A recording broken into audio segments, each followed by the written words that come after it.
Her dreams? A memory, not a premonition. In 2047, Emily would invent a neural implant for time echo communication, sending warnings back to prevent tragedies. But a glitch trapped her consciousness in a loop, echoing eternally to her past self. The voice never stops because you never let it, it explained. I chose this to save lives, to rewrite fates. But the cost, isolation, madness creeping in. Emily recoiled. Was her life a puppet show? She tried ignoring it, drowning it with music, pills, but it persisted. Save the girl on the bridge tonight. Defiant, she stayed home. The next day's news. A suicide off the Willow Creek Bridge. Guilt crushed her. Resigned, Emily accepted her fate. She became a vigilante of sorts, guided by her future self's whispers. Years blurred. The voice grew fainter, wiser. On her deathbed, surrounded by those she'd saved, Emily smiled. Thank you, she thought. No, the voice replied softly. Thank you for listening. And in that moment, as her eyes closed, she glimpsed the loop closing a young Emily in the attic, hearing the first whisper. The voice never stopped, it simply began anew.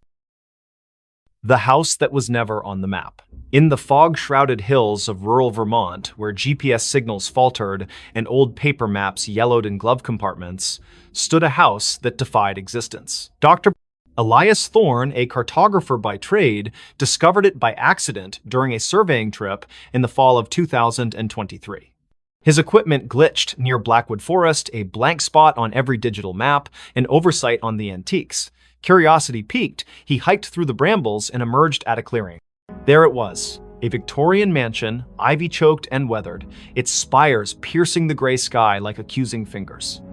Elias bought it on impulse, dirt cheap from a seller who vanished after the deed was signed. A steal, he told his wife, Mara, and their teenage daughter, Lily. They needed a fresh start after the city had chewed them up. Elias's job loss, Mara's anxiety attacks, Lily's rebellion. The house promised isolation, peace, but from the first night, unease settled like dust. The movers swore the address didn't exist. You're sure this is it? One asked, eyeing the overgrown path.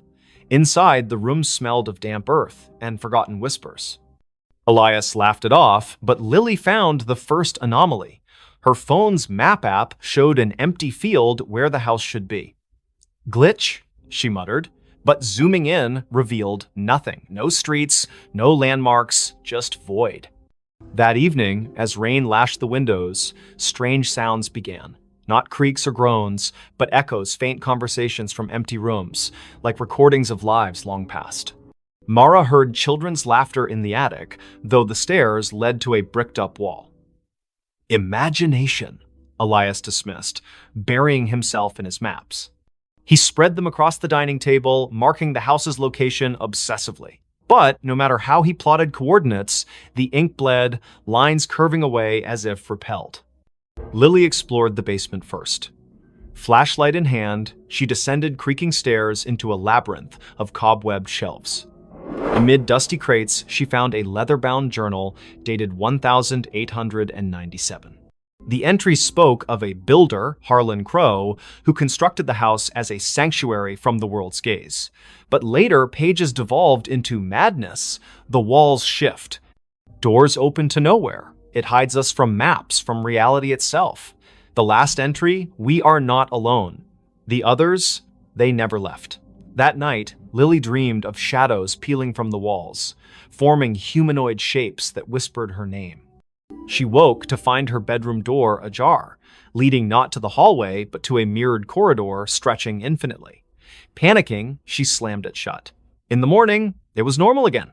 Bad dream, she told herself, but bruises on her arms suggested otherwise. Elias noticed changes too. Rooms expanded or contracted overnight.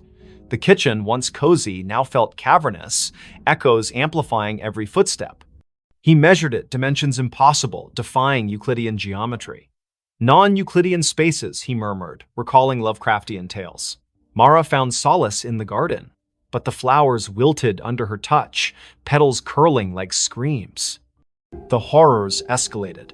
One evening, during dinner, the lights flickered. When they stabilized, Lily was gone. Elias and Mara searched frantically upstairs, basement, outside, no trace. But from the vents came her voice, faint and distorted. "Help, it's pulling me in." They tore at wallpaper, revealing older layers beneath, faded drawings of trapped figures, hands pressed against invisible barriers. Elias delved into local lore at the town library. Blackwood Forest had a history of disappearances dating back centuries. Settlers spoke of a fold in the world, a place where reality thinned, swallowing the unwary. Harlan Crow, it turned out, was an occultist who built the house on a ley line, intending to escape creditors and enemies by making it unfindable. But the ritual backfired, anchoring the house in a liminal space, a pocket dimension that fed on inhabitants. That night, Mara vanished too. Elias heard her screams from the attic, now inexplicably accessible. He climbed, finding a room filled with mannequins posed in frozen agony faces, twisted, eyes hollow. One wore Mara's necklace. "No," he gasped, backing away. The door sealed behind him. Alone, Elias confronted the truth. The house wasn't on maps because it wasn't fully here. It existed in the cracks between worlds, luring souls to sustain itself. Whispers surrounded him now. Voices of the lost, including Lily and Mara, begging for release. He tried to leave, but the front door opened to the same foyer, looping eternally. In desperation, Elias burned his maps in the fireplace. Flames roared, illuminating shadows that coalesced into forms Crow and his victims, their eyes pleading. "Join us!" they chorused. As the fire died, Elias felt himself fading, his outline blurring like erased ink. Search parties combed Blackwood Forest for weeks, but found no house, no family. The Thorn disappearance became another legend, whispered in town. Yet, on foggy nights, hikers swear they glimpse a mansion in the trees, one that vanishes when approached, forever unmarked, eternally hungry. Police found something under the bed. The call came at 3:17 a.m., shattering the quiet of Willowbrook's police station. Officer Rachel Hayes, bleary-eyed from a double shift, grabbed the radio. "Disturbance at 42 Maple Lane. Dispatch crackled. Neighbor reports screams. Possible domestic." Rachel exchanged a glance with her partner, Officer Tom Carver. They'd patrolled this sleepy suburb for years. Nothing ever happened on Maple Lane. The house was a modest two-story, its porch light flickering like a dying star. Rachel knocked, but no one answered. The neighbor, Mrs. Clancy, stood across the street, clutching her robe. "It was a woman's scream," she whispered. Then silence. "The porters. They're quiet folks. Something's wrong." Tom jimmied the lock, and they stepped inside. The air was thick, stale, with a faint metallic tang. The living room was pristine, couch cushions fluffed, a muted TV playing infomercials. Rachel's flashlight swept the staircase. "Police!" she called. No response. Upstairs, the master bedroom door was ajar. Rachel nudged it open, her hand on her holster. The bed was unmade, sheets tangled like a struggle had occurred. A bedside lamp lay shattered on the floor. Tom checked the closet empty. Rachel crouched, peering under the bed. Her breath caught. "Tom, get over here." Beneath the bed frame, scratched into the hardwood, was a crude pentagram, its lines smeared with something dark and sticky. In its center lay a bundle, wrapped in a stained blanket. Rachel's pulse hammered as she reached for it, expecting a body. Instead, she found a doll crudely stitched, with buttons for eyes and straw poking through seams. Its fabric was damp, reeking of copper. "Blood?" Tom whispered, his face pale. Rachel nodded, bagging the doll as evidence. The radio crackled back up, was 10 minutes out. But the house felt alive, its silence oppressive. A faint scratching came from the walls, rhythmic like claws on wood. They searched the rest of the house. In the basement, they found Polaroids scattered across a workbench, images of the Porters, Claire and David, smiling at first, then progressively gaunt, eyes hollow. The last photo showed Claire staring blankly, her hands clutching the doll. Scrawled on the back, "It sees us." Rachel's skin prickled. "We need to find them," she said. But Tom pointed to the ceiling. The scratching had moved upstairs. They ascended cautiously, following the sound to the guest room. The door was locked. Tom kicked it open, revealing a small space with a single window, curtains billowing despite no breeze. On the floor lay David Porter, his throat slashed, eyes wide in frozen terror. Claire was gone. Blood trailed from the body to the bed, where the mattress sagged oddly. Rachel lifted it. Underneath, carved into the box spring, was another pentagram, this one larger, its lines pulsing with a faint red glow. The scratching stopped. A whisper slithered from the shadows. "You found me." Tom stumbled back, his gun shaking. Rachel's flashlight flickered, plunging them into darkness. When it snapped back on, the room was empty, David's body gone. Only the doll remained, now lying in the pentagram's center, its button eyes glinting. "Rachel, we need to go," Tom urged, but she couldn't move. The doll's head twitched, turning toward her. A giggle echoed, high and childlike, though no child lived here. The walls seemed to breathe, closing in. Rachel grabbed the doll, intending to secure it, but it burned her hand, leaving a blistered mark. Backup arrived, flooding the house with lights and voices, but the evidence was vanishing. The pentagram under the bed was gone, the floor pristine. The doll in Rachel's evidence bag was now just a pile of ash. The photos in the basement? Blank. David's body never reappeared, and Claire remained missing. The official report called it a domestic dispute gone wrong, but Rachel knew better. She couldn't sleep. The giggle followed her home, echoing in her apartment. One night, she woke to scratching under her own bed. Heart pounding, she looked, nothing. But her flashlight caught a faint outline, a pentagram, freshly carved, with a single button eye in its center. The next morning, neighbors reported a scream from Rachel's apartment. Police found her bed empty, sheets tangled. Underneath, a new doll lay, its face stitched to resemble Rachel, its eyes wide and unblinking. The case was closed, another disappearance in Willowbrook. But late at night, officers swear they hear scratching from the evidence room where the doll sits, waiting.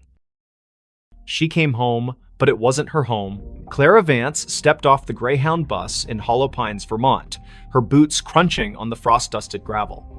It was November 2025, and after a decade in Chicago chasing dreams that crumbled into barista shifts and unpaid bills, she was back. The town hadn't changed. Same sagging general store, same church steeple piercing the fog.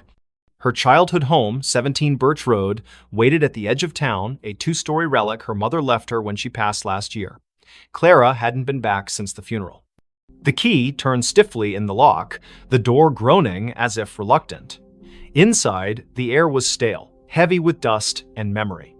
Clara dropped her duffel bag, expecting the familiar. Creaky floorboards, faded floral wallpaper, her mother's knitting chair by the fireplace. But something was off. The furniture was rearranged chairs, angled wrong, the sofa pushed against the wrong wall. A faint smell of lavender lingered, though her mother hated floral scents. "Jet lag," Clara muttered, rubbing her eyes. She'd driven through the night to catch the bus. Exhaustion could play tricks. She climbed the stairs to her old bedroom, unchanged since she was 16, band posters, a chipped vanity mirror, her old sketchbooks. She collapsed onto the bed, the springs squeaking, and drifted into uneasy sleep. A sound woke her soft footsteps pacing downstairs. Clara froze, heart thudding. She lived alone. Hollow Pines was too small for break-ins. Grabbing a flashlight from her bag, she crept to the landing. The living room was empty, but the knitting chair rocked gently, as if someone had just stood. "Hello?" And she called, her voice swallowed by the house's silence. The footsteps resumed, now from the kitchen. Clara followed, flashlight beam shaking. The back door was ajar, swaying in the wind. She locked it, chalking it up to forgetfulness, but as she turned, her reflection in the kitchen window caught her eye. It didn't move when she did. Her face smiled faintly, then vanished. Clara's scream stuck in her throat. She bolted upstairs, barricading herself in her room. The house felt alive, its walls humming with a low, unnatural pulse. She called the sheriff, but the line crackled, a woman's voice whispering, "You shouldn't be here," before going dead. Morning brought no relief. The furniture had shifted again, now mirrored perfectly, as if the house were a reflection of itself. Clara's sketchbooks, once filled with charcoal landscapes, now held drawings of a woman who looked like her but wasn't. Hollow eyes, too wide smile, hands reaching from shadowed corners. The signature wasn't Clara's.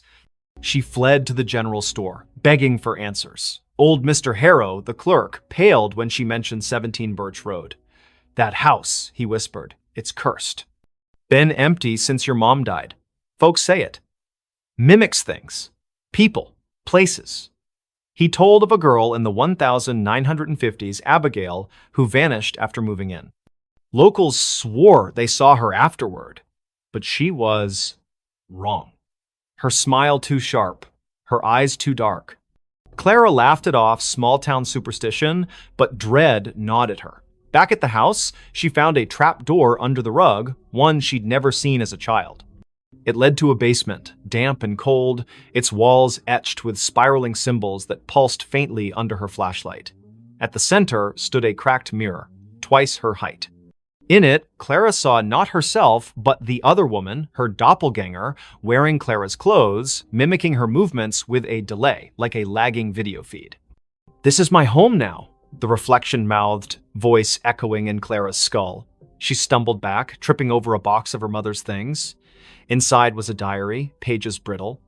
Her mother wrote of the other Clara, a presence that appeared after Clara left for Chicago. "She walks my halls, wears my daughter's face. I locked the mirror, but she's breaking through." Clara's blood ran cold. Her mother hadn't died of a heart attack. She'd been found in the basement, clutching a rosary, eyes wide with terror. The coroner never explained the claw marks on her arm. That night, the house turned hostile. Doors slammed shut, locking Clara in the living room. The doppelganger appeared in every reflective surface: windows, the TV screen, even a spoon on the table each time closer, her smile stretching wider. "Give me your place," she hissed, her voice a distorted echo of Clara's. Desperate, Clara smashed the basement mirror, hoping to sever the connection. Shards flew, but the doppelganger laughed, her form coalescing from the fragments into a physical being. It lunged, cold fingers grazing Clara's throat. She fought back, shoving it into the trapdoor, which slammed shut. The house shook, walls cracking as if enraged. Clara fled, never looking back. She hitchhiked to Burlington, renting a motel room. But the nightmare followed. Her reflection in the bathroom mirror flickered, showing the doppelganger's face. On her phone, photos of Hollow Pines showed a house that wasn't there, an empty lot where 17 Birch Road should be. Weeks later, a new family moved into a vacant house on Birch Road. They found Clara's duffel bag, her sketchbooks, but no Clara. Neighbors whispered of a woman seen at dusk, sketching by the church, her smile too wide, her eyes too dark. When police searched, they found a trapdoor, a shattered mirror, and a diary warning of a house that steals souls, replacing them with something else. Clara was never found. But in Hollow Pines, they say she still walks, trying to come home to a house that was never hers. That night, the mirror started talking. The antique mirror arrived at the thrift store on a damp October morning in 2025, its gilded frame tarnished, its glass clouded like a cataract eye. Nora Blake, a 29-year-old artist with a penchant for salvaging broken things, bought it for $10. "It's got character," she told the cashier, ignoring the way his hands shook as he wrapped it. Her apartment in downtown Ashwick, a crumbling mill town, was already a mosaic of thrift finds, chipped teacups, warped books, a clock that ticked backward. The mirror fit right in, hung above her fireplace, reflecting her cluttered living room in muted grays. Nora noticed the oddities that first night. While sketching at her easel, she caught a flicker in the mirror, not her reflection, but a shadow that darted out of sight. She blinked, chalking it up to exhaustion. She'd been pulling late shifts at the diner, her hands smelling of grease and coffee. But as she turned off the lights, a whisper slithered from the mirror. Nora. Her name, soft and deliberate, like a lover's sigh. She spun around, heart pounding. The room was empty, the mirror still. Sleep eluded her. The whisper came again at 3 a.m. Louder. Look at me. Nora stumbled to the mirror, her breath fogging the glass. Her reflection stared back, but her eyes seemed wrong too wide, pupils dilating like ink spreading in water. She touched the glass. It was warm, pulsing faintly. Stress, she muttered, unplugging every light and crawling back to bed. By morning, the mirror had changed. Its surface was clearer, almost luminous, reflecting details Nora hadn't noticed. A crack in the ceiling, a stain on the rug. But it didn't reflect her. Instead, it showed a woman who looked like Nora, same auburn hair, same freckles, but dressed in a high-collared gown, her expression hungry. Stay with me, the woman mouthed, her voice echoing in Nora's skull. Nora covered the mirror with a sheet, but the whispers persisted, seeping through the fabric. "You're mine now." She called her friend Milo, a skeptic who fixed electronics and scoffed at ghost stories. He inspected the mirror, finding nothing, no wires, no speakers. "It's just old glass," he said. But his voice trembled when he noticed the sheet had fallen off, the mirror bare again. That night, Nora dreamed of the woman in the gown. She stood in a candlelit room, walls dripping with black mold, chanting in a language Nora didn't know. The woman's hands reached through the dream, clawing at Nora's chest. She woke gasping, claw marks burning across her ribs. The mirror glowed faintly, the woman's face pressed against the glass from the inside, smiling. Nora researched the mirror's origins. The thrift store had no records, but an old newspaper clipping mentioned a similar mirror owned by Evelyn Crane, an Ashwick heiress who vanished in 1892. Locals claimed Evelyn practiced witchcraft, trapping souls in reflective surfaces to cheat death. Her mansion burned down, but the mirror survived, passing through estate sales, each owner meeting misfortune, suicides, disappearances, madness. Desperate, Nora tried to destroy the mirror. She swung a hammer, but the glass didn't crack. The blow reverberated, knocking her back. The woman's laughter filled the room, sharp and gleeful.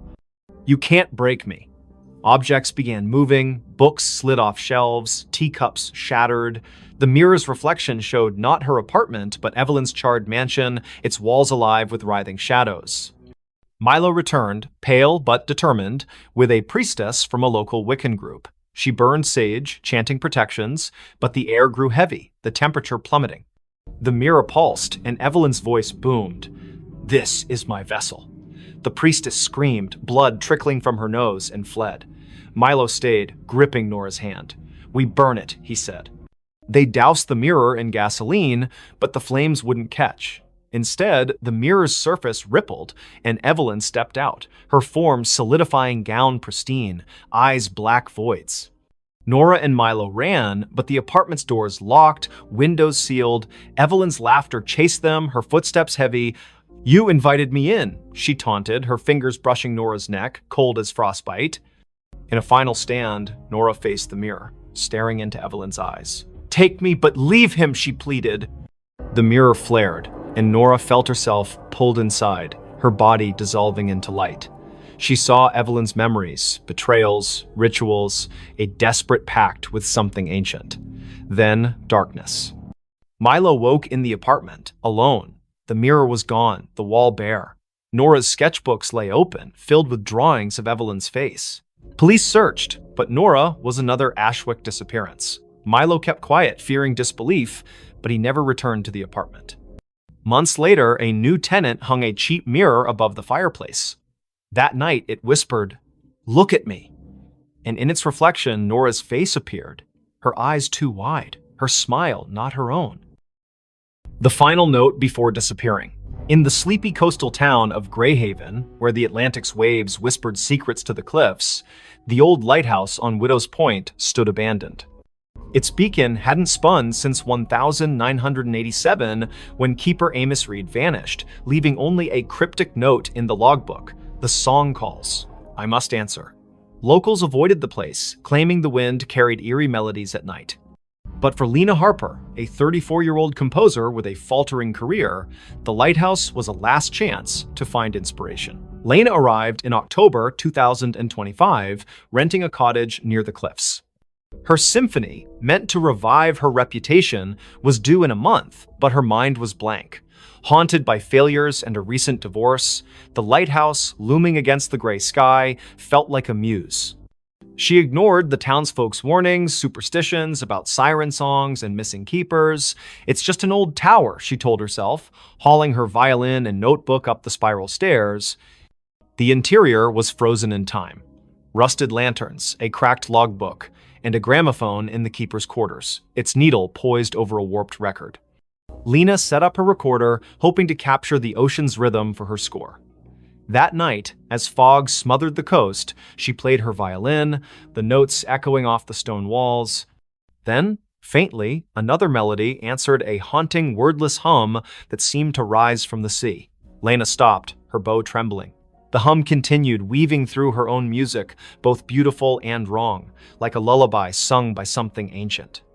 She checked her recorder. It had caught the sound, clear and unnervingly human. Wind through the cliffs, she reasoned, but her skin prickled.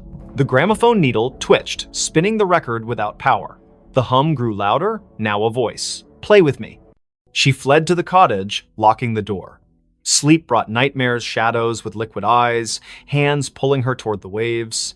By morning, her recorder was blank, the haunting melody erased. Desperate for answers, Lena visited the town library, finding records of Greyhaven's lost. Since the lighthouse was built in 1843, 7 keepers had vanished, each leaving a note about a song. The last, Amos, was found days before his disappearance, wandering the cliffs, muttering about her voice. Lena's obsession grew. She returned to the lighthouse, playing her violin to lure the voice. It came stronger, singing in a language she didn't know, yet understood. "Finish the song and join us." Her fingers moved unbidden, composing a melody that felt like it belonged to someone else. She scribbled it down, a single page, titled "The Final Note."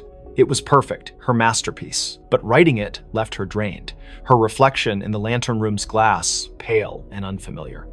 That night, the lighthouse shook. The gramophone blared, its record spinning backward, spewing distorted wails. Lena's score glowed faintly on the table, the ink shifting, forming symbols that pulsed like a heartbeat. The voice was inside now. "You're mine." Shadows slithered from the walls, their forms humanoid but fluid, eyes glinting like oil slicks. They circled her, humming her own melody. Lena ran, but the stairs looped endlessly, each turn bringing her back to the lantern room. The glass walls reflected not the ocean, but a churning abyss, faces pressing against it. Amos, the other keepers, their mouths open in silent screams. The voice laughed, "Complete it or stay forever." In a panic, Lena grabbed her score and tore it, scattering the pieces. The shadows shrieked, the lighthouse trembling as if in pain. The gramophone exploded, shards cutting her arms. She stumbled outside, collapsing on the cliffs. Dawn broke, the fog lifting, and the lighthouse stood silent, its door sealed as if never opened. Lena fled Greyhaven, her symphony unwritten. She burned her violin, moved inland, and swore never to compose again. But the melody lingered, humming in her dreams. Months later, a package arrived at her new apartment, no sender, no postmark. Inside was a single sheet of music, her handwriting, titled "The Final Note." The ink was wet, smelling of salt and decay. She called the Greyhaven sheriff, who sent a deputy to Widow's Point. The lighthouse was empty, the logbook untouched since Amos's note. But on the cliffs, they found Lena's recorder, playing a loop of her voice, singing the haunting melody, though she hadn't returned. Her cottage was searched, her belongings were gone, replaced by a single note. "The song calls," I answered. Fishermen avoid Widow's Point now. On stormy nights, they hear a violin over the waves, joined by a chorus of voices that never fade. The lighthouse remains dark, but some swear its beacon flickers briefly, illuminating a figure at the edge of the cliff, playing one final note before disappearing into the sea. The hiker saw something he wasn't supposed to see. The Appalachian Trail stretched like a vein through the dense forests of northern Maine, where the trees grew so thick they swallowed sunlight. Ethan Caldwell, a 28-year-old photographer with a taste for solitude, hiked its lesser-trodden paths in September 2025. His goal was simple: capture the untamed beauty of the wilderness for a freelance gig. His backpack held a Nikon, a journal, and enough supplies for a week. He didn't expect company. Most hikers avoided this stretch, spooked by rumors of missing campers and strange lights in the woods. By the third day, Ethan was deep in the forest, miles from any road. The air was crisp, scented with pine and damp earth. He set up camp near a nameless creek, its water black under the canopy. As dusk fell, he noticed an oddity. His compass spun lazily, refusing to settle. "Cheap gear," he muttered, relying on his map instead. That night, under a moonless sky, he heard it a low hum, like a distant engine pulsing through the ground. It wasn't animal, wasn't natural. Curiosity tugged at him. The next morning, Ethan followed the creek upstream, chasing the hum's source. His camera hung around his neck, ready to snap anything unusual. The forest grew denser, the trail vanishing into a tangle of roots and moss. Then he saw it, a clearing, unnatural in its perfection, as if the trees had been pushed back by an invisible force. At its center stood a structure, a stone arch, weathered and covered in glyphs that seemed to writhe under his gaze. It wasn't on any map, and Ethan had never read of ruins in this part of Maine. He raised his camera, snapping photos. The glyphs glowed faintly, a sickly green, though no light source explained it. The hum intensified, vibrating in his chest. Through the arch, the air shimmered like heat rising from asphalt, showing glimpses of a different forest darker, with twisted, leafless trees. Ethan stepped closer, his lens capturing the anomaly. That's when he saw her. A figure stood just beyond the arch, humanoid but wrong, too tall, limbs too long, its face a blur of shadow. It didn't move, yet Ethan felt watched, his skin crawling as if ants marched beneath it. He lowered the camera, and the figure was gone. But when he checked the viewfinder, it was there, closer. Its face now a featureless void with pinprick eyes. His hands shook as he backed away, the hum now a deafening drone in his skull. Ethan ran, branches clawing at his face. His compass was useless, spinning wildly. The forest seemed to shift, paths looping back to the clearing no matter which way he turned. Panic set in as night fell, the hum replaced by whispers his name, spoken in a voice that wasn't human. "You saw," it hissed, echoing from every tree. He stumbled into his campsite, only to find his tent shredded, his journal open to a page he hadn't written, you weren't supposed to see. Desperate, Ethan checked his camera. The photos of the arch were gone, replaced by images of himself hiking, sleeping, eating, taken from angles that meant someone or something had been watching him for days. The last photo showed him standing before the arch, the figure behind him, its long fingers brushing his shoulder. He hadn't felt a thing. He fled toward the nearest ranger station, 20 miles south, using the stars to navigate. But the forest fought him. Roots tripped him, shadows moved against the wind. At dawn, he found a stream and followed it, hoping for salvation. Instead, it led back to the clearing. The arch loomed larger now, the glyphs pulsing red. The figure stood within, motionless, its void face fixed on him. "Join us," the whispers urged, now a chorus. Ethan's legs buckled, his vision blurring. He saw flashes, other hikers, campers, their faces frozen in terror, pulled through the arch into that other forest. His camera grew heavy, the strap tightening like a noose. He tore it off, smashing it against a rock. The whispers screamed, the arch flaring bright enough to burn his eyes. Ethan ran blindly, collapsing hours later near a logging road.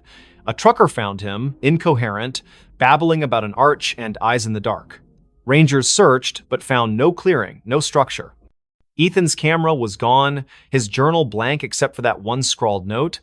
Doctors diagnosed exposure and trauma, but Ethan knew better. He moved to a city, avoiding forests, but the whispers followed, faint at first, growing louder each night. You can't unsee.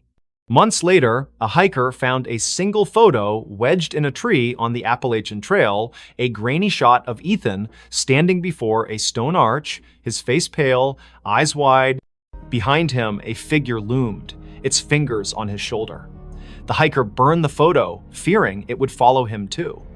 But in Greyhaven's bars, they still talk of the arch that appears to the lost, and the things that watch from the other side, waiting for those who see what they shouldn't. The phone rang, but it wasn't plugged in. In the small town of Coldwater, Maine, where winter clung to the streets like a bad memory, Sarah Klein moved into the old duplex on Sycamore Street in December 2025. She was 31, a graphic designer fleeing a toxic relationship and a city that felt suffocating. The duplex was cheap, its faded wallpaper and sagging floors a small price to pay for solitude. The landlord, a nervous man named Mr. Greeley, handed her the keys with a warning. Don't mind the quirks, old houses creak. Sarah nodded, eager to unpack and start over. The first quirk appeared on her second night. She was sorting boxes in the living room when the phone rang, a shrill, brassy jangle from an ancient rotary phone on the kitchen counter. Sarah froze. The phone's cord dangled unplugged, its end frayed and caked with dust. She approached it, the ringing growing louder, insistent. Hesitating, she lifted the receiver. Static crackled. Then a voice, low, garbled, neither male nor female, whispered, "You're not supposed to be here." The line went dead, the phone cold in her hand. Sarah checked the cord again. No outlet, no connection. She laughed nervously, blaming stress. She'd been sleeping poorly, haunted by dreams of her ex's voice echoing in empty rooms. She unhooked the receiver and placed it in a drawer, determined to ignore it, but the next night it rang again, the sound muffled from inside the drawer. Sarah's heart thudded as she opened it. The receiver was back on the cradle, the phone unplugged. "Leave," the voice hissed when she answered. Sharper this time, like it was closer. She called Mr. Greeley, who chuckled uneasily. "That old thing? Been dead for years. Probably faulty wiring. He promised to send an electrician, but no one came." Sarah tried to focus on work, sketching logos on her tablet, but the phone rang every night at 3:13 a.m., each call more menacing. "Get out, or stay forever," it warned, the static now laced with faint screams. She stopped answering, but the ringing grew louder, vibrating through the walls. Desperate, Sarah dug into the duplex's history. The town library's archives revealed a grim past. In 1974, the previous tenant, Margaret Hale, vanished after neighbors reported hearing her scream during a storm. Her belongings were found untouched, except for a rotary phone unplugged with a note beside it. "It won't stop." Other tenants had fled over the decades, citing noises and bad feelings. A man in 1992 claimed the phone spoke his name before he disappeared. Sarah's dreams worsened. She saw Margaret, pale and eyeless, standing in the kitchen, dialing the rotary phone with skeletal fingers. In the dreams, the walls bled, and the voice from the phone chanted, "Join us." Waking, Sarah found scratches on her arms, as if she'd clawed herself. She bought a new phone, a modern cordless one, but it too rang at 3:13 a.m., unplugged, spitting the same garbled voice.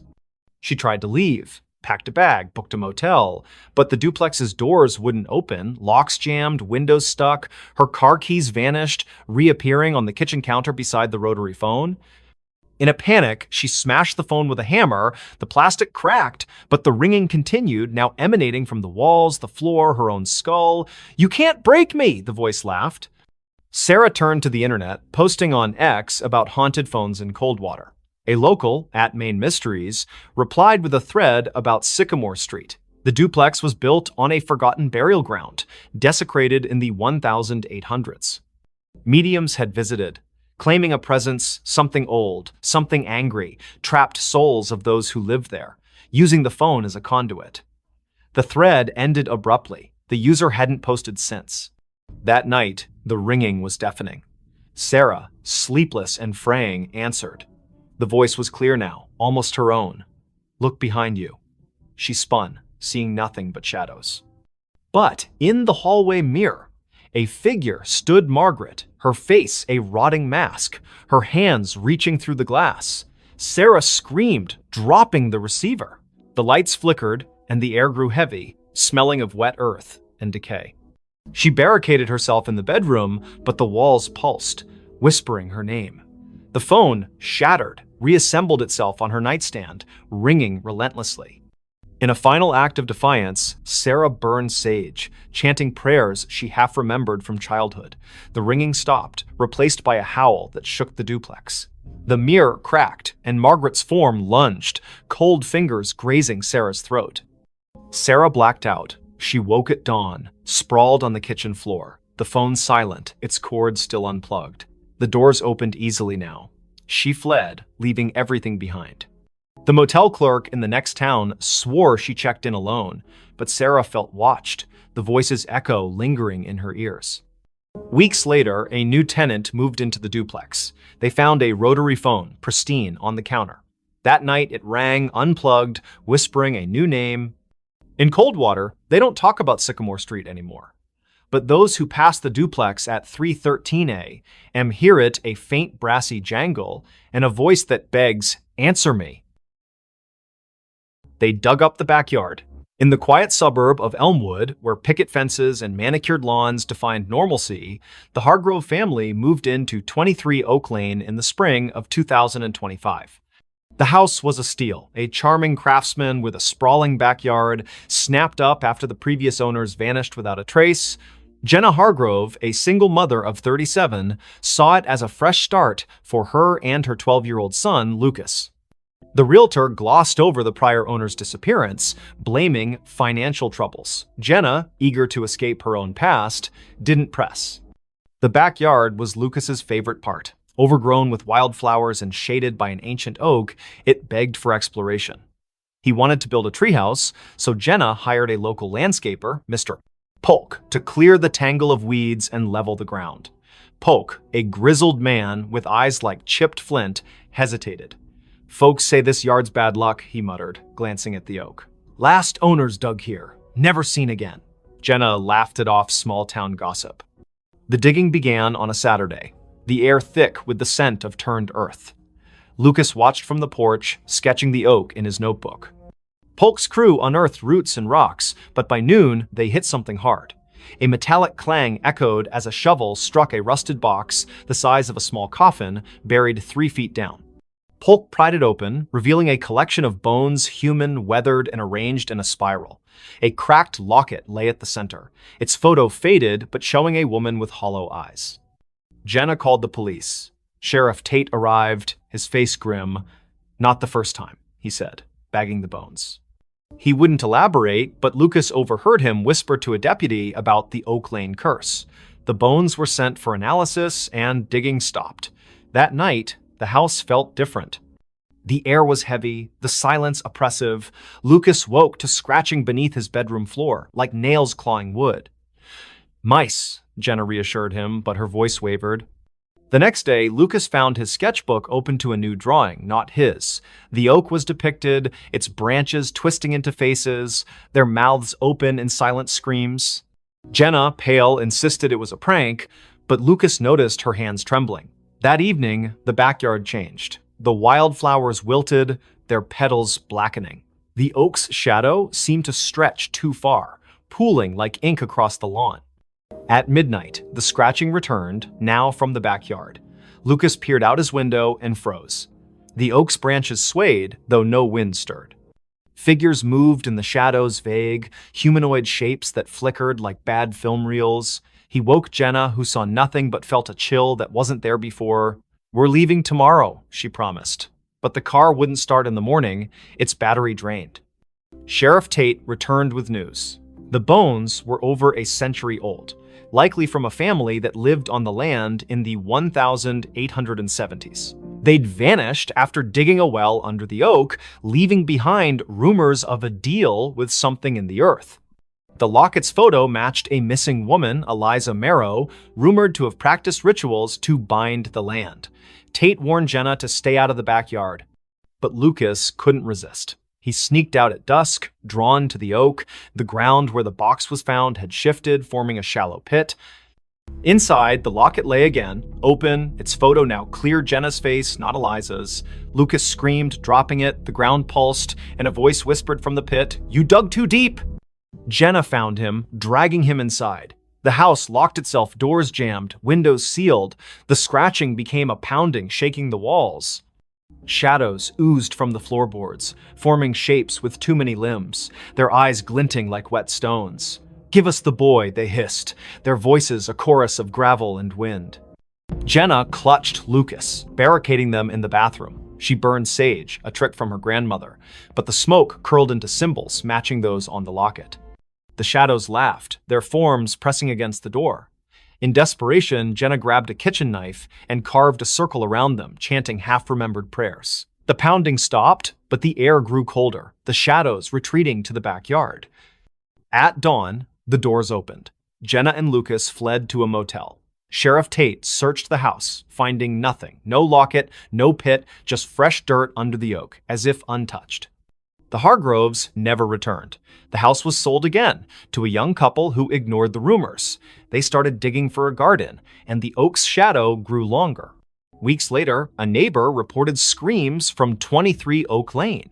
Police found the couple's car running, doors open, but no trace of them. In the backyard, a new locket lay under the oak, its photo showing Lucas, his eyes hollow. At night, Elmwood residents hear scratching from the earth, and those who pass the house swear the oak's branches move, reaching for something only they can see. The smile in her last photo. In the sleepy town of Willow Creek, nestled between rolling hills and a sluggish river, Mia Reynolds was known for her photography. At 27, she had a knack for capturing the soul of her subjects' families, weddings, even the town's annual fair. Her studio on Main Street was cluttered with vintage cameras and Polaroids pinned to corkboards. But in November 2025, Mia took a photo that would haunt Willow Creek forever. It started with a commission from the town's historical society. They wanted shots of the old Grayson Manor, a crumbling estate on the outskirts, abandoned since the 1940s. Rumors swirled about its last resident, Evelyn Grayson, who vanished after a fire gutted half the house. Locals whispered of her ghost, a pale figure seen in the manor's broken windows, smiling. Mia, a skeptic, saw it as a chance to boost her portfolio.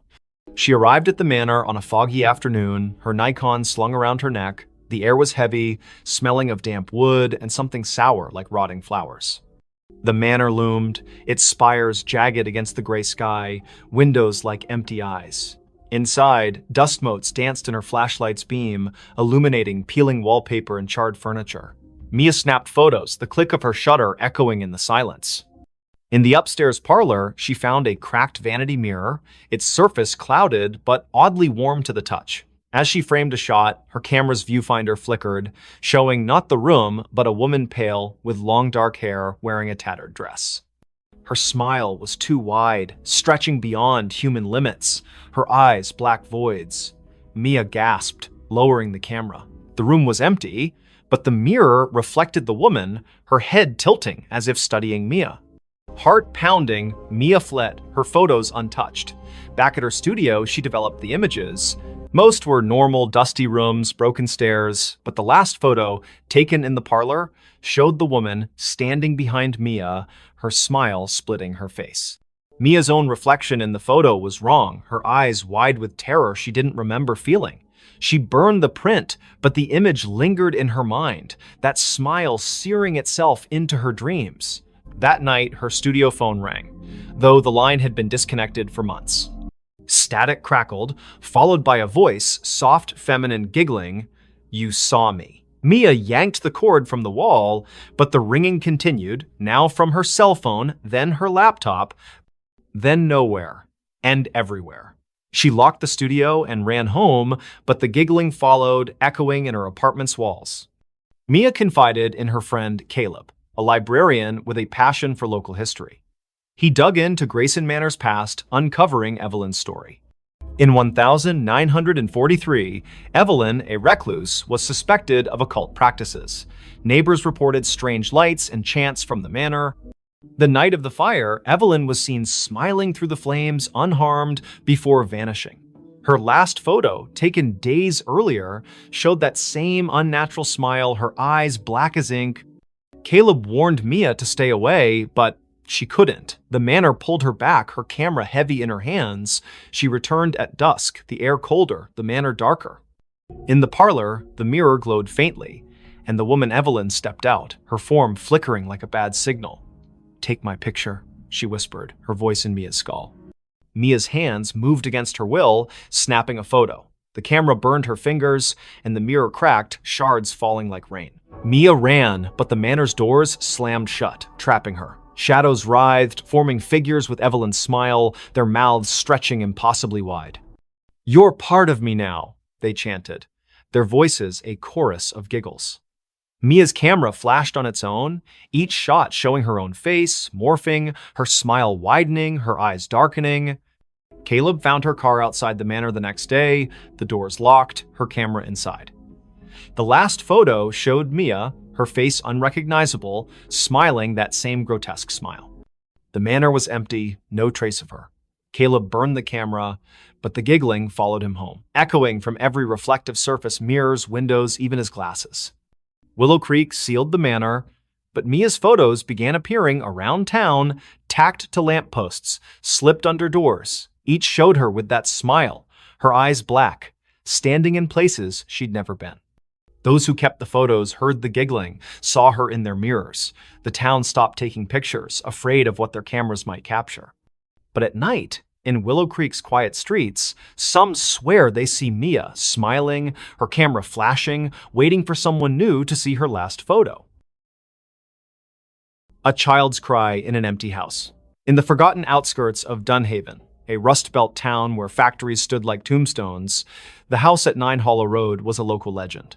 Its windows were boarded, its paint peeled like dead skin, and its yard was a jungle of thorns.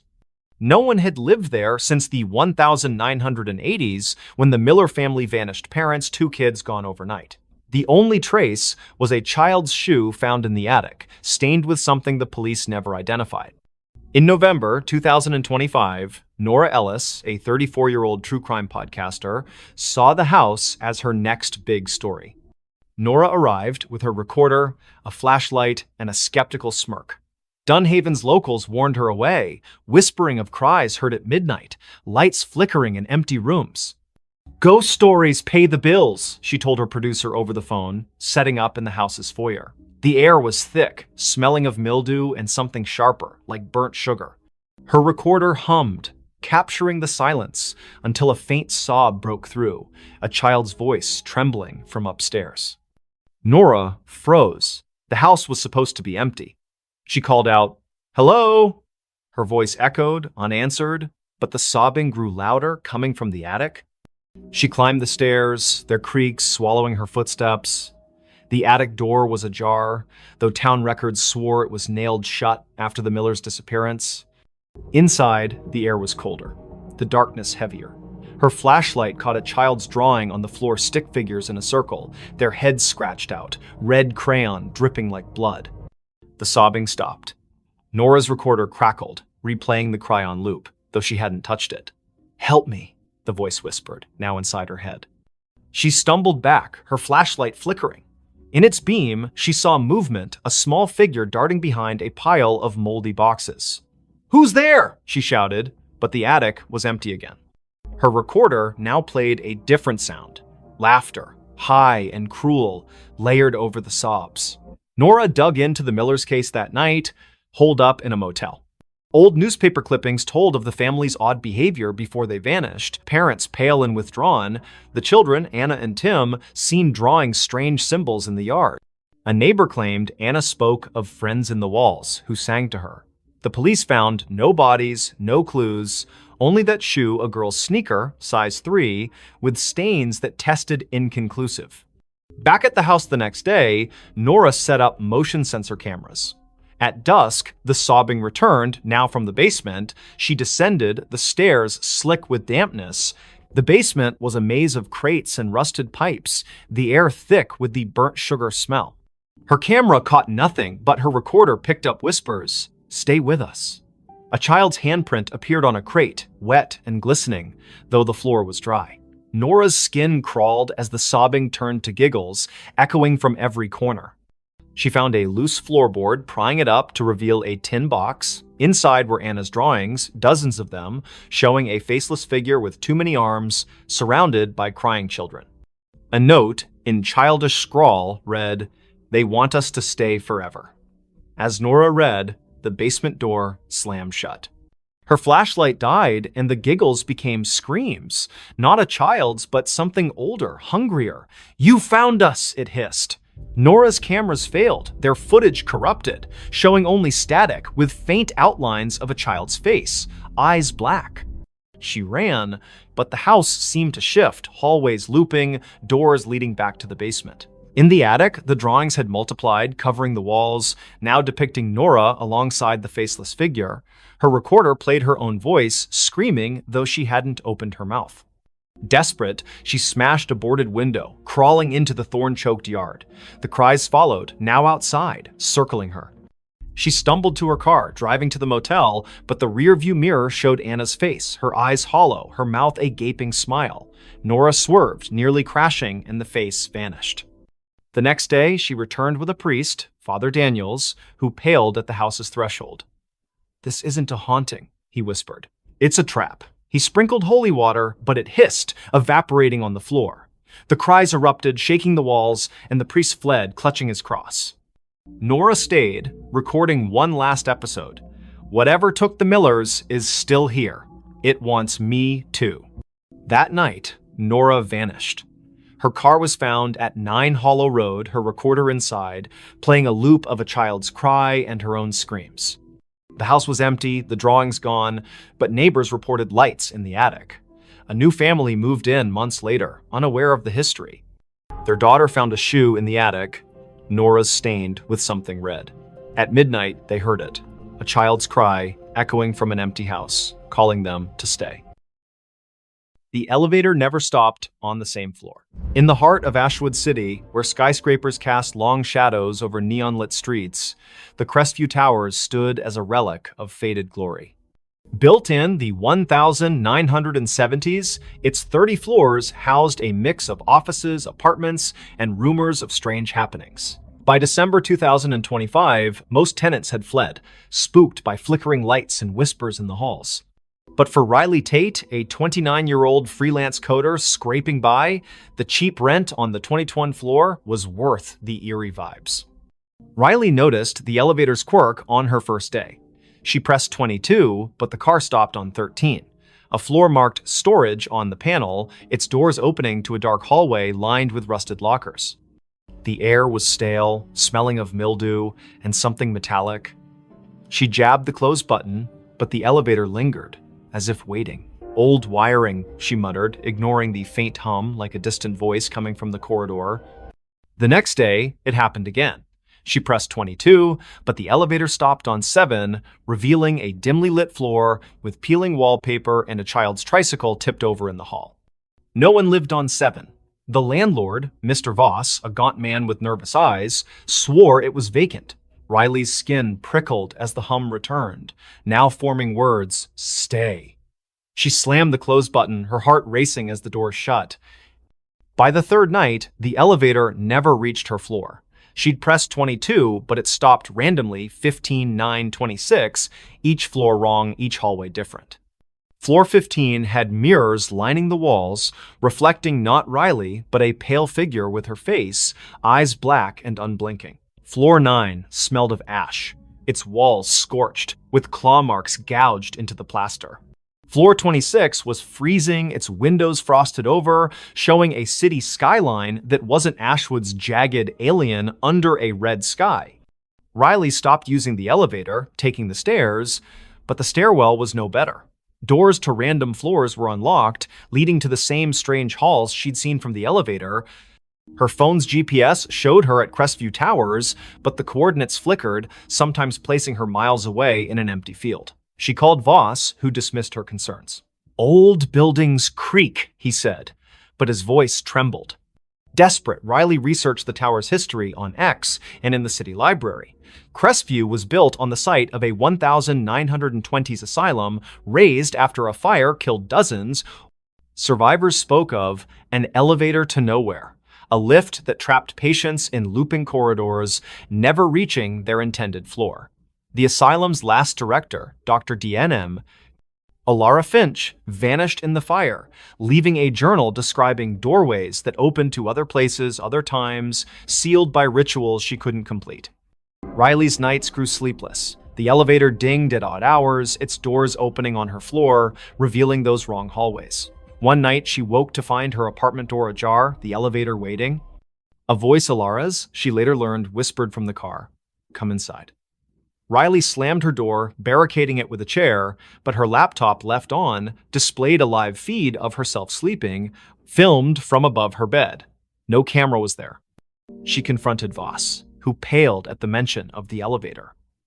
"It's her," he whispered, eyes darting.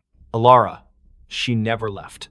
He admitted the tower was built to contain something, a rift, opened by the asylum's experiments that bled into reality. The elevator was its anchor, moving not just between floors, but between worlds. Tenants who rode it too long vanished, their names erased from leases, their apartments empty. Riley tried to leave, but her key wouldn't turn in the lock. The elevator dinged, doors open, revealing a hallway of endless mirrors, each showing Alara's face pale, smiling, her eyes voids. "Ride with me," she whispered, her voice in Riley's head.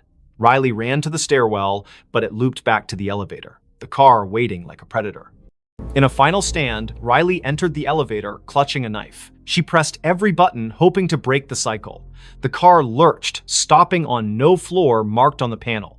The doors opened to a void black, endless, filled with whispers. Alara stood there, her form flickering, her hands reaching.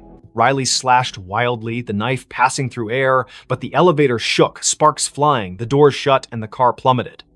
Riley woke in her apartment, the elevator silent, her knife was gone, her hands bloodied. She fled Crestview Towers, never returning. The landlord reported her missing, but her apartment was empty, her name gone from the lease. Months later, a new tenant rode the elevator to 22. It stopped on 13, the doors opening to a hallway where Riley stood, her eyes black, whispering, "Stay." The elevator still runs in Crestview Towers, never stopping on the same floor twice. Tenants avoid it, but some nights it calls, its ding echoing through empty halls, inviting the unwary to ride where no one returns.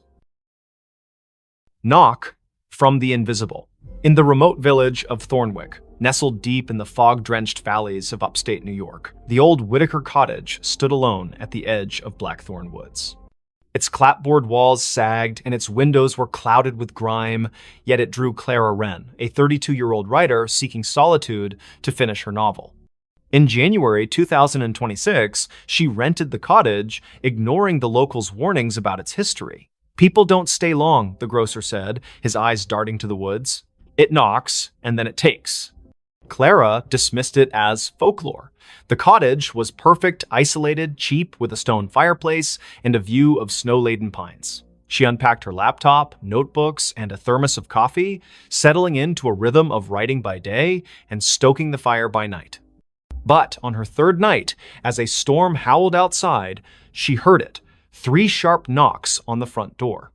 The sound was deliberate, heavy like a fist on wood. She froze, her pen hovering over the page. The door was locked, the windows shuttered. She called out, "Who's there?" No answer.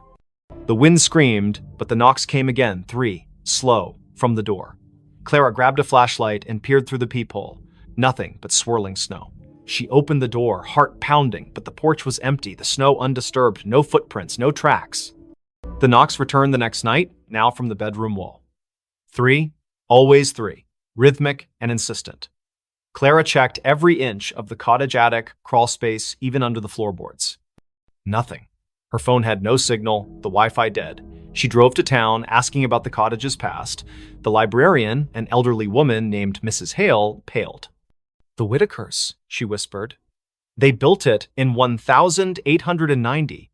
All 5 vanished by 1893. Neighbors heard knocking before each one disappeared. They called it the Invisible." Clara scoffed but bought salt and sage, sprinkling the former around doors and burning the latter, as Mrs. Hale suggested.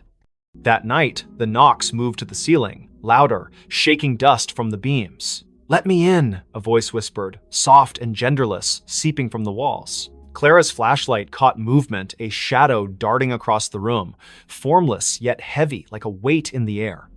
She screamed, barricading herself in the bathroom, but the knocks followed, now inside the mirror, the glass rippling like water. She found a diary under a loose floorboard the next day, its pages brittle, written by Eliza Whitaker. "The invisible comes at night," it read. "It knocks to be let in, but it's already here. It wants a vessel." The last entry was scrawled, "I let it in. God forgive me." Clara's hands shook. The diary mentioned a ritual salt and blood to banish it, but warned of a cost. It takes what you love most. That evening, the knocks were everywhere. Walls, windows, even her laptop screen. The air grew thick, smelling of wet earth and decay. Clara's flashlight died, and the fire dimmed, casting shadows that moved against the light's logic. She poured salt in a circle, pricking her finger to drip blood, as the diary instructed. The knocks stopped, replaced by a wail that shook the cottage, windows cracking. The shadow coalesced, a formless mass with eyes like burning coals hovering outside her circle. "You can't keep me out," it hissed, its voice in her skull. Clara chanted the ritual's words, her voice breaking. The shadow lunged, but the salt flared, repelling it. The cottage trembled, beams groaning as the shadow screamed, dissolving into the floor. Silence fell, heavy and wrong. Clara fled at dawn, leaving everything: laptop, clothes, her unfinished novel. She drove to a motel, but the knocks followed, faint at first, tapping her car's dashboard, then her motel mirror. She burned the diary, hoping to sever the tie, but the ashes formed 3 knocks on the table. Her phone, offline, played a recording of her own voice. "Let me in." Thornwick's sheriff searched the cottage, finding no trace of Clara. Her car was found in the woods, empty, with salt scattered across the seats. Locals say the cottage is quiet now, but at night, hikers hear knocks 3, always 3, coming from the trees. A new tenant moved in, unaware. On their first night, they found a notebook, not Clara's, with a single line: "It's already inside." By morning, they were gone, and the knocks began again, waiting for the next to answer. The woman smiled at her own grave. In the fog-choked town of Grayvale, where the cemetery on Hollow Hill was older than the church itself, the gravestones told stories no one dared repeat. It was March 2026 when Elise Carver, a 30-year-old archivist, arrived to catalog the town's records for a university project. Grayvale's library was a treasure trove of crumbling ledgers, but it was the cemetery that drew her a maze of moss-covered stones, some dating back to the 1700s. Locals avoided it, whispering of a woman seen wandering among the graves, smiling at one in particular. Elise, ever the skeptic, dismissed the tales as rural superstition. She set up in a rented room above the town's only inn, her nights filled with dreams of fog and footsteps. Her first visit to the cemetery was uneventful, her camera snapping photos of weathered epitaphs under a gray sky. But one grave stood out: Margaret Vane, 1894, 1924, taken by the mist. The stone was pristine, untouched by time, its inscription sharp. Elise's fingers brushed it, and a chill sank into her bones, though the air was still. That night, her photos wouldn't load. The camera's screen flickered, showing not the cemetery, but a woman pale, with dark hair and a smile that stretched too wide, standing before Margaret's grave. Elise's heart pounded. She hadn't seen anyone there. She deleted the image, but her laptop crashed, rebooting to a desktop wallpaper of the same woman smiling directly at her. The innkeeper, Mrs. Dowell, noticed Elise's unease at breakfast. "You've been to Hollow Hill," she said, her voice low. "Don't go back. Margaret doesn't like visitors." She spoke of 1924, when Margaret Vane, a recluse, was found dead in her home, smiling, with no cause of death. Days before, she'd been seen at her own grave, digging in the dirt, her smile unnerving witnesses. Since then, those who lingered at her grave vanished, their names added to the cemetery's mistaken stones. Elise, stubborn, returned to the cemetery. The fog was thicker, curling like fingers around the graves. She found Margaret's stone again, now surrounded by fresh dirt, as if someone had dug and refilled it. Her camera clicked, but the lens caught a shadow moving behind her, a woman, her dress tattered, her smile a slash of white. Elise spun, finding nothing but fog. Her recorder, left running, picked up a whisper: "You're mine." Back at the inn, Elise's dreams turned vivid. Margaret stood at her grave, smiling, her eyes black voids.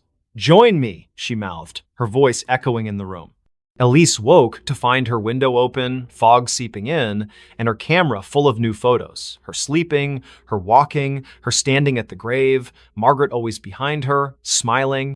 She burned sage, a trick from her mother, but the smoke formed Margaret's face, grinning. Desperate, Elise scoured the library. A 1924 journal, hidden in a locked drawer, told of Margaret's pact with the mist, a ritual to cheat death, binding her soul to the cemetery. She'd smile at her grave to seal the bargain, trapping others to sustain her. Each victim's name appeared on a new stone, their bodies never found. Elise's name was scribbled in the journal's margin in her own handwriting, though she'd never touched it. That night, the fog invaded the inn. Elise's door wouldn't lock, her phone dead. She fled to the cemetery, hoping to break the cycle. Margaret's grave was open, a yawning pit. Inside, bones gleamed, and a mirror lay propped against the dirt, reflecting not Elise, but Margaret, smiling, her hands reaching through the glass. "Stay forever," she whispered, her voice in Elise's skull. Elise smashed the mirror, shards cutting her hands. The fog screamed, the grave collapsing, burying the bones. She ran, the town blurring past, until she reached a gas station miles away. She never returned to Grayville. Her photos left behind were found by the innkeeper, each showing Elise at the grave, Margaret's smile growing wider, her face merging with Elise's. Months later, a new archivist came to Grayville. They found a fresh stone in the cemetery. Elise Carver, 1995-2026, taken by the mist. Locals swear they see her at dusk, standing by the grave, smiling a smile too wide. Her eyes too dark. The fog rolls in thicker now, and those who linger hear a whisper, "Join me." The stones multiply, and Margaret's grave, always pristine, waits for the next name. She vanished in front of everyone. The grand ballroom of the Eldridge Hotel buzzed with excitement on that fateful evening. Crystal chandeliers cast a warm glow over the crowd of 200 guests, all dressed in their finest attire for the annual masquerade gala. Laughter echoed off the marble walls, glasses clinked in toasts, and the orchestra played a lively waltz. At the center of it all was Sophia Laurent, the enigmatic hostess known for her flair for the dramatic.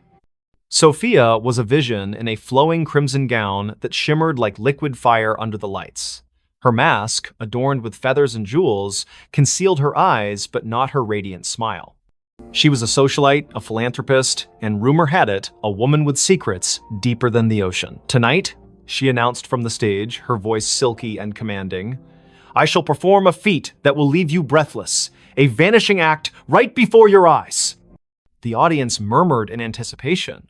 Sophia had hired the best illusionists in the city, but this was her show. She stepped into a large, ornate cabinet at the center of the stage, its doors carved with intricate patterns. Her assistant, a tall man in a tuxedo named Victor, locked the doors with a flourish. The orchestra swelled to a crescendo as he waved a wand, chanting mock incantations for effect. Then, with a puff of smoke and a flash of lights, Victor swung the doors open, the cabinet was empty, the crowd gasped, then erupted into applause. But as the cheers died down, something felt off. Sophia didn't reappear. Victor scanned the stage, his confident grin faltering. "Ladies and gentlemen, a round of applause for Sophia," he called, but there was no sign of her. Minutes turned into hours. The party ground to a halt as guests searched the ballroom, the hallways, even the gardens outside. Police were called, statements taken. She just vanished. One guest stammered to Detective Harlan Reed, who arrived with his notepad and a skeptical frown. Harlan had seen his share of pranks and publicity stunts, but this felt different. No trapdoors, no hidden compartments, the stage had been inspected thoroughly. Harlan interviewed Victor first. It was supposed to be a simple illusion, the assistant insisted, sweat beading on his forehead. She steps into the cabinet, slips out the back through a panel, and hides in the wings. But when I checked, she wasn't there. The panel was still sealed. Next was Sophia's best friend, Elena, who clutched a champagne flute like a lifeline. Sophia was acting strange all week. She kept talking about escaping the illusions of life. I thought it was just her poetic nonsense, but last night she gave me this. Elena handed over a small antique locket. Inside was a faded photograph of a woman who looked eerily like Sophia, dated 1923. Harlan's interest piqued. He delved into Sophia's background. Born into wealth, she had traveled the world, collecting oddities, ancient artifacts, books on the occult. Her mansion was filled with mirrors that seemed to reflect impossible angles, clocks that ran backward. Whispers among her staff spoke of nights when shadows moved on their own. As the investigation deepened, Harlan uncovered a family legend. Sophia's great-grandmother, Isabel Laurent, had vanished in 1923 during a similar gala at the same hotel. Witnesses swore she stepped into a mirror and never came out. The case was unsolved, dismissed as a hoax, but Sophia had been obsessed with it, spending fortunes on psychics and historians. That night, Harlan returned to the ballroom alone. The lights were dim, the stage empty. He approached the cabinet, running his fingers over its carvings. They depicted swirling portals, figures dissolving into mist. On impulse, he opened the doors and stepped inside. The air grew cold, a whisper brushing his ear. "Find me." He spun around, but the doors had shut. Panic surged as the world blurred. When he burst out, the ballroom looked different. Dustier, the chandeliers tarnished. A newspaper on the floor read, 1923 Gala Mystery. Hostess disappears. Harlan's heart raced. This wasn't possible. He rushed to the mirror at the back of the stage, the same one from the old photographs. In its reflection, he saw not himself, but Sophia, her hand outstretched. "The veil is thin here," her image mouthed silently. "I've been waiting." Sophia's vanishing wasn't an act, it was a curse. The Laurent women were bound to a temporal loop, pulled into echoes of the past during moments of high emotion. Isabel had discovered it first, trying to break free but trapping herself. Sophia, learning the truth, had orchestrated the gala to draw attention, hoping someone would follow. Harlan reached toward the mirror, his fingers passing through like water, reality warped. He emerged in 1923, face to face with Isabel, who gasped. "You're from the future?" she asked. Together, they pieced it together. The cabinet was no ordinary prop, it was a relic from an ancient cult designed to bridge timelines. To escape, one had to anchor themselves with a personal token, the locket.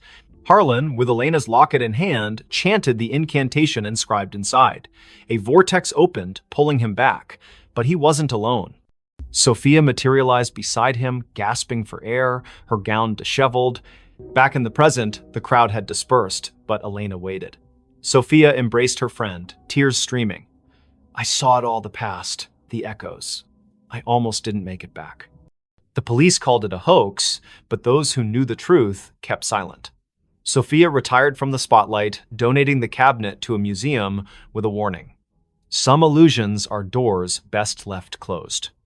Yet, on quiet nights, guests at the Eldridge swear they see a woman in crimson vanishing into mirrors, a reminder that some mysteries defy explanation. And Harlan? He carries the locket always, just in case. That voice never stopped. In the quiet suburb of Willow Creek, where maple trees whispered secrets to the wind, lived Emily Carter, a 32-year-old librarian with a penchant for forgotten novels and herbal tea. Her life was orderly books, shelved by genre, days mapped out in planners until the voice began. It started subtly, one rainy afternoon in her attic apartment. Emily was sorting through old vinyl records when a soft murmur echoed in her mind. "Turn left at the corner." She froze, glancing around the empty room. No radio, no neighbors audible through the thin walls. Shaking it off as fatigue, she continued her day. But the voice persisted. That evening, as she walked home from the library, it whispered again. "Cross the street now." She obeyed instinctively, and seconds later, a speeding cyclist barreled past where she'd been standing. Her heart pounded. Coincidence? Or something more? By morning, the voice was a constant companion.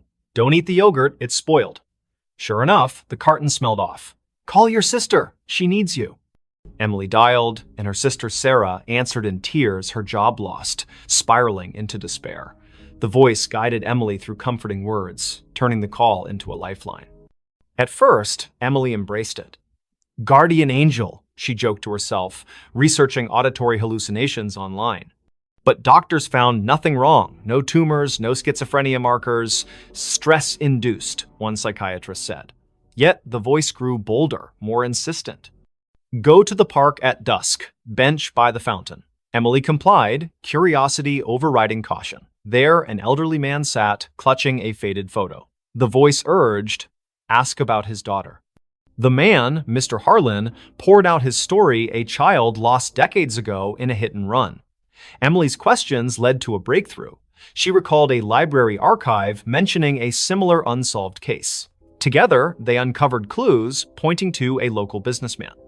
Word spread. People sought Emily out, the woman who knew things. A grieving mother found closure about her son's disappearance.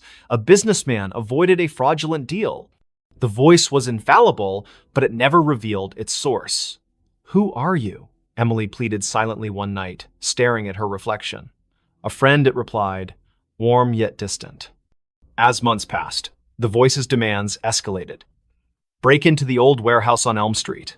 Emily hesitated this crossed lines, but visions flooded her. A kidnapped child hidden there. She went, heart racing, and found the boy, alerting police anonymously. Heroic, yet terrifying. The voice was reshaping her life, pulling her from quiet anonymity into shadows of danger. Then came the nightmares. Emily dreamed of a car crash, twisted metal screams, her own face behind the wheel. Waking in sweat, she demanded answers. Tell me the truth! The voice sighed. I am you, Emily, from the future. Disbelief shattered her, but fragments aligned. The crash in her dreams? A memory, not a premonition.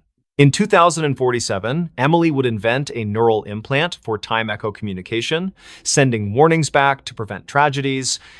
But a glitch trapped her consciousness in a loop, echoing eternally to her past self. The voice never stops because you never let it, it explained. I chose this to save lives, to rewrite fates. But the cost, isolation, madness creeping in. Emily recoiled. Was her life a puppet show? She tried ignoring it, drowning it with music, pills, but it persisted. Save the girl on the bridge tonight. Defiant, she stayed home. The next day's news. A suicide off the Willow Creek Bridge. Guilt crushed her. Resigned, Emily accepted her fate. She became a vigilante of sorts, guided by her future self's whispers. Years blurred. The voice grew fainter, wiser. On her deathbed, surrounded by those she'd saved, Emily smiled. Thank you, she thought. No, the voice replied softly. Thank you for listening. And in that moment, as her eyes closed, she glimpsed the loop closing a young Emily in the attic, hearing the first whisper. The voice never stopped, it simply began anew. The house that was never on the map. In the fog-shrouded hills of rural Vermont, where GPS signals faltered and old paper maps yellowed in glove compartments, stood a house that defied existence. Dr. Elias Thorne, a cartographer by trade, discovered it by accident during a surveying trip in the fall of 2023. His equipment glitched near Blackwood Forest, a blank spot on every digital map, an oversight on the antiques. Curiosity piqued, he hiked through the brambles and emerged at a clearing. There it was, a Victorian mansion, ivy-choked and weathered, its spires piercing the gray sky like accusing fingers. Elias bought it on impulse, dirt cheap from a seller who vanished after the deed was signed. A steal, he told his wife, Mara, and their teenage daughter, Lily. They needed a fresh start after the city had chewed them up. Elias's job loss, Mara's anxiety attacks, Lily's rebellion. The house promised isolation, peace, but from the first night, unease settled like dust. The movers swore the address didn't exist. You're sure this is it? One asked, eyeing the overgrown path. Inside, the room smelled of damp earth and forgotten whispers. Elias laughed it off, but Lily found the first anomaly. Her phone's map app showed an empty field where the house should be. Glitch, she muttered, but zooming in revealed nothing. No streets, no landmarks, just void. That evening, as rain lashed the windows, strange sounds began. Not creaks or groans, but echoes, faint conversations from empty rooms, like recordings of lives long past. Mara heard children's laughter in the attic, though the stairs led to a bricked-up wall. Imagination, Elias dismissed, burying himself in his maps. He spread them across the dining table, marking the house's location obsessively. But no matter how he plotted coordinates, the ink bled, lines curving away as if repelled.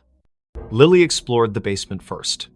Flashlight in hand, she descended creaking stairs into a labyrinth of cobwebbed shelves. Amid dusty crates, she found a leather-bound journal dated 1897.